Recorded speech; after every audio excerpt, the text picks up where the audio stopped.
Hey guys, in today's video I bring you an impactful and chilling story. Let's learn the story of Gideon Voss, a missionary who, after being attacked by a leopard during a humanitarian mission in Nigeria, fell into a coma and lived a near-death experience that revealed the darkest secrets of hell and a shocking message from Jesus about corruption among religious leaders, including the Pope himself. What he saw on the other side will challenge everything you believe and open your eyes to a truth hidden for centuries. So, before we start, leave your like, subscribe to the channel so you don't miss any content like this, and activate the bell to receive all notifications. Now get ready for this intense and revealing journey.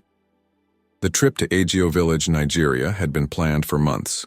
My church in the United States had collected generous donations, boxes and boxes of clothes, non-perishable foods, and translated Bibles. I was excited, certain that this mission would not only be an opportunity to help, but also a way to strengthen my faith. Before I left, my mentor, Pastor Calvin Hargrove, had presented me with a golden ring. "A symbol of your service to the Lord," he had said, as he slipped the shiny ring onto my finger. At the time I felt honored, but now, looking back, I realized the spiritual weight that gift carried. The trip was long. The Nigerian heat and humidity were almost suffocating, but the warm welcome from the village made it all worth it. Children with bare feet ran towards me, their faces dirty with dirt, but with smiles so pure that my heart was filled with joy. Thank you," they repeated, a mix of English and Yoruba that made me laugh. The adults shook my hand. Some cried when they received the clothes and food. I felt like a true servant of God, a light in the midst of darkness. While distributing the donations, I met Ifeoma, a young local woman with a discerning eye. She spoke English surprisingly well and helped me translate my words to the villagers. "You have a good heart, Mr. Gideon," she said, as she helped me organize the boxes. Those words warmed my soul, but they also planted a small seed of pride. Yes, I'm doing God's work, I thought, caressing the golden ring without realizing it. As the afternoon approached, a feeling of restlessness came over me. Even surrounded by the gratitude of the villagers, something disturbed me. I decided to step away a little, walk to the edge of the forest, and pray in silence. I wanted to reconnect with God, make sure my heart was in the right place. But instead of peace, I found danger. The afternoon breeze rustled the forest leaves, creating an unsettling whisper around me. I walked slowly, breathing deeply, trying to concentrate on prayer. I closed my eyes, let the words flow softly. "Lord, guide me, make me an instrument of your love." It was then that the silence was broken by a deep growl. My eyes opened, and just a few feet away, through the shadows of the trees, the leopard appeared. Its fur was golden, speckled with black, and its eyes glowed with cold hunger. Time seemed to slow down. My heart was pounding in my chest, and every breath was an effort. No, this can't be happening. My legs froze. The prayer turned into a silent scream in my mind. The animal ducked, its muscles rippling beneath its skin, and then it leaped. The pain came like a violent wave. The claws tore into my shoulder, knocking me to the hard earth. The world spun, and all I could see was the sky between the leaves, a frame of green around the increasingly distant blue. The leopard was upon me, its sharp fangs found my flesh, and warm blood ran down my neck. "Help!" I tried to scream, but my voice was drowned out by the animal's roar and the pain that consumed my every coherent thought. Suddenly, human voices. The sound of branches breaking, stones being thrown. The villagers came running, led by Ifeoma. She was shouting something in Yoruba, and I saw her brandishing a piece of wood, hitting the animal with all her strength.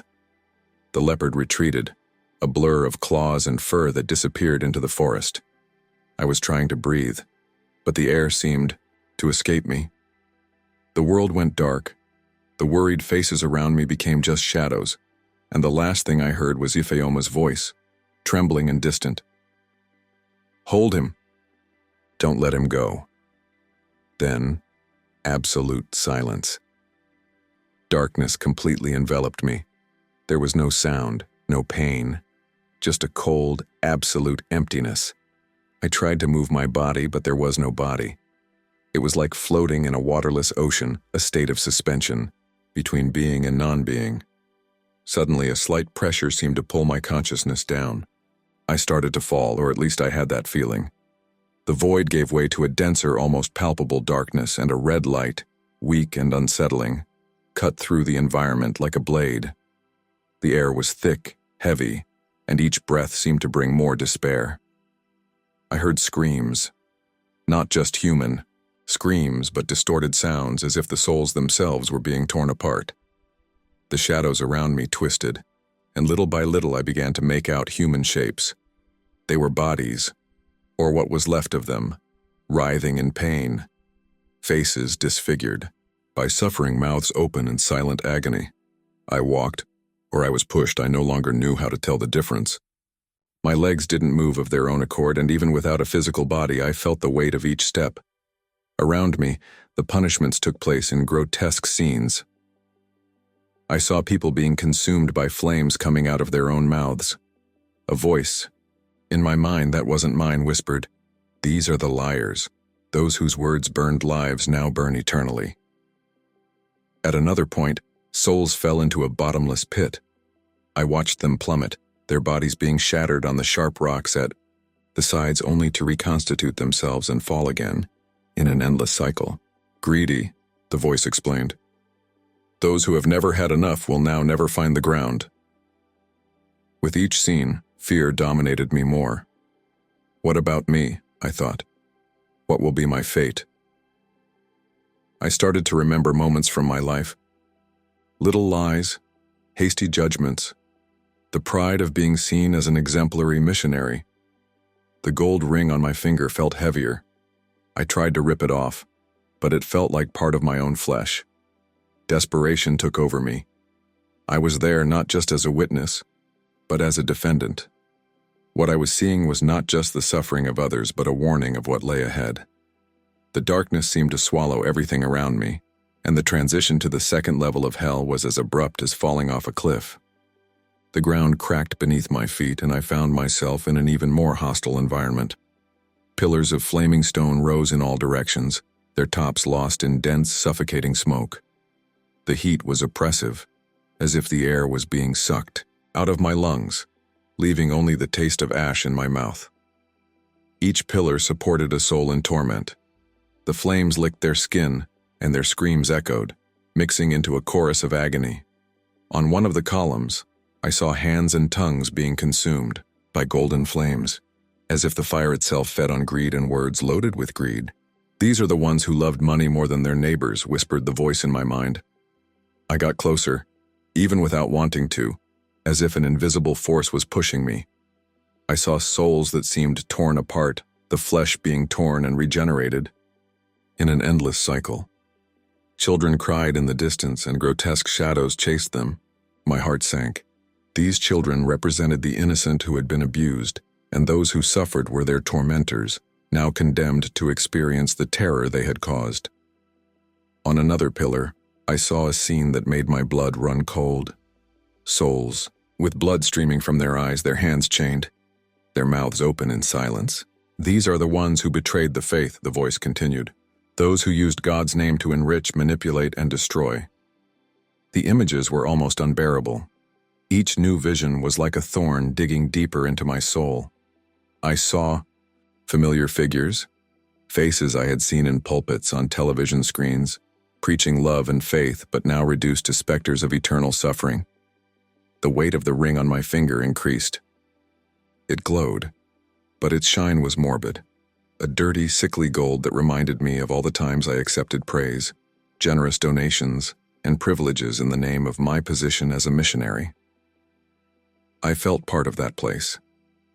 The line between spectator and condemned was increasingly blurred. The flames seemed to reach toward me as if they wanted to envelop me, and I knew that if I didn't find a way out, I would end up eternally trapped in that circle of torment. The golden ring on my finger pulsed, its macabre glow casting distorted shadows on the flaming stone walls. Each pulse brought with it a sharp pain, as if metal were digging into my spiritual flesh. I looked down at my hand and saw that the ring had turned into a shackle, its shiny contours melting into my skin. I fell to my knees. The stones beneath me were hot, burning, but the physical pain could not compare to the torment of the soul. Why is this happening to me? My voice echoed in the darkness. I didn't expect an answer, but it came, cold and sharp. Because your heart has been carried away by materialism, the voice whispered. The ring you carry is more than a physical symbol. It is a reflection of your soul. You accepted gold when you should have chosen humility. My mind was flooded with memories. I saw myself at the altar of my church receiving the ring from Pastor Calvin Hargrove. His smile was welcoming, but now, on this hellish plane, his image seemed distorted. I found myself preaching to crowds, my words ignited with passion, but my heart secretly warmed by recognition and applause. I tried once again to rip off the ring. My nails tore into my skin, blood oozed out, but the metal seemed to grow, becoming part of me. Lord, help me, I screamed, but my voice was lost among the groans of the souls around. The scenery around me began to change. Mirrors emerged from the shadows, their dull surfaces becoming vivid, reflecting specific moments in my life. I found myself reprimanding church members who couldn't give, my expression thick with judgment. I found myself accepting generous donations and saving some for my own comfort, always finding spiritual justifications for the small luxuries I allowed myself. Every reflection was a thorn in my conscience. I always thought I was doing good, but there, in the suffocating heat of hell, I realized how much my soul had been corroded by pride and materialism. The final mirror showed something even more terrifying. My own image, but with empty eyes, my skin marked by the same flames I saw in damned souls. If I didn't find redemption, that would be my eternal destiny. Just as the darkness seemed about to consume me completely, a light broke out in the distance. It wasn't just a flash, but a presence. The light seemed to breathe, pulsate with a living and welcoming energy. Little by little, she approached, dispelling the shadows and calming the screams around me. The flames receded and the air, once heavy and suffocating, became soft and invigorating. From within the light, a figure took shape. At first, just ethereal outlines, but then I saw his face. Jesus. His presence was indescribable, a mixture of absolute authority and infinite compassion. His eyes were not just windows to the soul, they were like mirrors of the sky itself, reflecting a love that seemed to pierce through my being. "Have you come to judge me?" I asked, my voice shaking. My words shattered like glass in the silence around them. He knelt down beside me, touching my hand. The golden ring, which was once a shackle, now looked like just a cold piece of metal. "I have not come to judge," he replied, and his voice was like a calm melody in the midst of the storm. "I came to show the truth." Suddenly, the scenery around us changed. We were no longer in hell, but in a vast field bathed in the light of dawn. I felt lighter, as if the weight of the world had been lifted from my shoulders. Jesus raised his hand, and images began to form in the air like vivid projections. I saw the Vatican, its majestic cathedrals, the golden robes and the luxurious ceremonies. I saw the Pope, surrounded by religious leaders, feasting at tables adorned with gold and silver. The scenes were shockingly opulent, a stark contrast to the simplicity of Christ's original message. "I called you to serve, but many chose to be served," he said, and there was sadness in his voice. The love of power, the love of money, the desire for control, all of this led them away from the true path. The images changed again. I saw my mentor, Pastor Calvin Hargrove, preaching to a crowd. But around him, black figures moved, whispering in his ears, filling him with pride and greed. Money passed through his hands, and his prayers became negotiations. Jesus held my face, making me face him directly. "You too were losing yourself, Gideon, but your soul can still be saved. You have a choice. You can continue on the path of pride or accept the mission I give you. Tears ran down my face. What should I do? They need to know the truth. Go and expose the corruption. Lead my people back to true love, to true faith. Do not fear men, for I will be with you. The light around us intensified, and suddenly I felt my body being pulled back. The field disappeared. The figure of Jesus faded into brilliance, and I fell into darkness once again, but now there was no fear, only an indescribable peace. The soft light of the hospital was the first thing my eyes saw. Fluorescent lights glowed above me, creating blurry halos as I blinked, trying to adjust to returning to the physical world. The smell of antiseptic and the rhythmic sound of heart monitors brought me back to reality. My mind was still immersed in visions of hell, in the words of Jesus, and in the mission that had been entrusted to me. My hands were cold, and the weight of the golden ring was gone. I looked at my finger and only saw a reddish mark, like a burn that was beginning to heal. He's awake. He's awake. The voice of Rachel, my wife, echoed through the room. She ran to me, her eyes teary, her face pale with exhaustion. "Oh, Gideon, I thought I would never hear your voice again." I tried to speak, but my throat was dry. Rachel grabbed a glass of water, helping me drink it slowly. Where am I?" "You are in the hospital in Abuja," a deep voice replied. I turned my face and saw Dr. Elijah Mensah, a tall man with serious features and an inquisitive look. "You were brought here after the attack. Your condition was critical. We honestly didn't expect you to survive." The leopard's memory came back in a flash. I felt the goosebumps on my skin, the metallic taste of blood.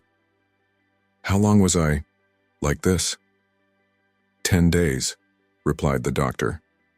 "You were in a coma. There were times when your heart almost stopped. But then, out of nowhere, you started to react. Your vital signs stabilized. It was a miracle." Miracle. The word echoed in my mind, bringing with it the memory of the divine mission. I tried to sit up. My hands were shaking. "I need to talk.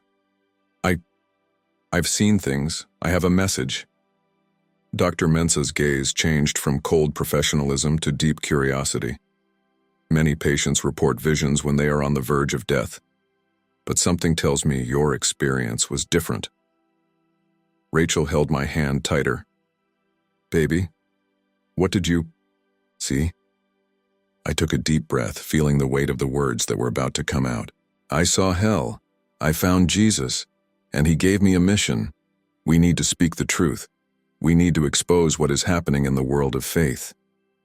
Rachel's eyes widened, and Dr. Mensah took a step closer, as if each syllable was a key to a mystery he never knew existed. The following days were a mix of physical recovery and spiritual awakening. As my body grew stronger, my mind became clearer and clearer, filled with the visions and words Jesus had given me. I knew I couldn't stay silent. There was a mission, a voice that needed to echo beyond the walls of that hospital. Rachel remained at my side, her eyes always alert, but there was a subtle fear in her expression. "Are you really going to tell everyone what you saw?" she asked, her voice low so as not to draw the nurse's attention. "What if people don't believe it? What if you are attacked?" "I can't let fear silence me, Rachel. If Jesus gave me this mission, he will protect me." But deep down, I knew the road ahead would be full of thorns. Dr. Elijah Mensah continued to visit my room, sometimes without saying anything, just observing. On a silent afternoon, he finally broke the ice. "I'm a man of science, Gideon. I always believed that what you saw was just the result of a brain in crisis, but something changed in you. I see this. I feel that." "I'm not here to convince you, doctor," I replied. "But if my story can touch even one soul, it will have been worth it." When I was finally discharged, I returned to the United States. My church welcomed me with a party, balloons and worship songs. Pastor Calvin Hargrove was there, his smile as wide as ever. But now I saw something else. There was a shadow behind that charisma, a nuance of falsehood that I had never noticed before. "Welcome, Brother Gideon," he exclaimed, wrapping me in a hug. "You are living proof of the power of faith." I hugged him back, but a twinge of discomfort ran down my spine. The visions of hell came back in flashes. The pastor surrounded by shadowy figures, money passing through his hands. I knew I needed to act, but how could I expose such a painful truth without destroying everything I knew? Over the next few weeks, I began sharing my testimony in small groups. First, just with my family and close friends, then at church meetings. People listened attentively, some cried, others looked at me suspiciously. "Are you saying you saw the Pope in hell?" asked one of the deacons, his face pale. "This is dangerous, Gideon. Accusations like this can cause problems." "I'm not accusing anyone," I replied. "I'm just sharing what I saw. And what I saw was Jesus telling me that many religious leaders were lost, that the love of money and power has taken the place of the love of God." The tension was palpable. But with each story, with each new ear that opened, I felt the mission growing within me. I knew I was just getting started and that the real challenge was yet to come. As my testimony spread, the tension around me increased. At first, church leaders tried to subtly silence me, suggesting that I should reflect more before speaking in public. "Gideon, perhaps you are still shaken by the trauma," said Pastor Calvin Hargrove, his voice always sweet but now tinged with forced concern. "People may not understand. They can judge you." I knew what he really meant. He was not concerned about me, but rather about the church's own position and stability. I began to notice the suspicious looks, the conversations that stopped when I approached. Still, I continued. I recorded videos at home, sharing my experience on social media. I was invited to speak in small communities, where my story was received, with teary eyes and open hearts. But the reaction of the religious leadership was swift and merciless. Before long, rumors began. They said I was mentally unstable, that my experience was the result of trauma-induced hallucinations. Some claimed that I was being manipulated by dark forces trying to destroy people's faith. One morning, as I was having coffee in the kitchen, Rachel walked in, her face pale. "Did you see that?" She showed me her cell phone. An official note from the church had been published, disavowing my reports and advising the faithful to stay away from me.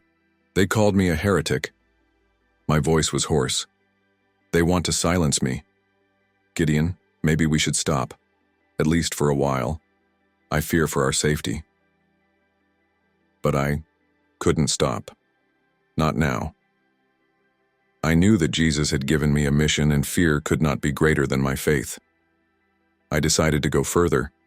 I started investigating. I discovered documents, shady financial transactions, evidence that Pastor Calvin Hargrove was embezzling donations to enrich himself. And he wasn't alone. There was a network of religious leaders involved, and the trail led directly to the Vatican. My hands were shaking as I read the documents. The visions returned. The Pope surrounded by gold, the adorned thrones, the shadows that whispered poisoned, advice, everything connected. That night I recorded a definitive video. I know many won't believe it, but the truth needs to be told. I am not here to destroy anyone's faith, but to free hearts from deception. God's true love is not found in gold, nor in power, but in humility and service to others. The video spread like wildfire. Some called me a prophet, others a madman. I received messages of support, but also threats. Even so, my purpose remained firm. I knew I was in the crosshairs of those who didn't want the truth to come out.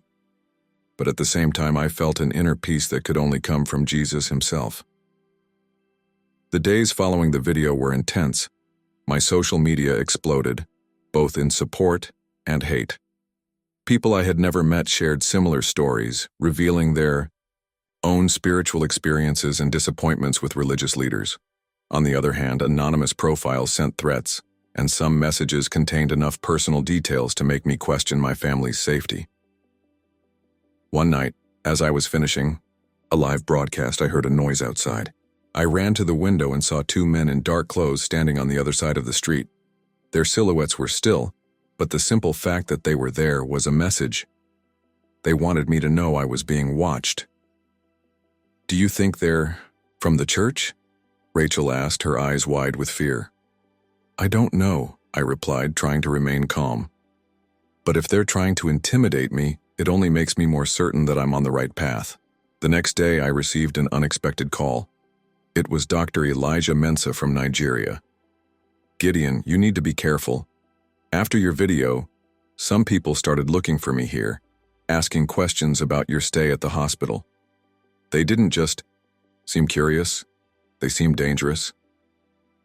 With each new piece of evidence, my determination grew. I decided to expose Pastor Calvin Hargrove first. I organized a press conference, presented the documents I had found, and revealed how church donations were being diverted to personal accounts. Journalists were shocked, and the news quickly spread. The blow was accurate. Calvin was removed from the church and official investigations began. But instead of feeling victorious, I realized that this was just the beginning. People started sending me information about other religious leaders, some with direct connections to the Vatican. The visions came back constantly. I saw the Pope, I saw the luxurious rituals, I heard the dark whispers.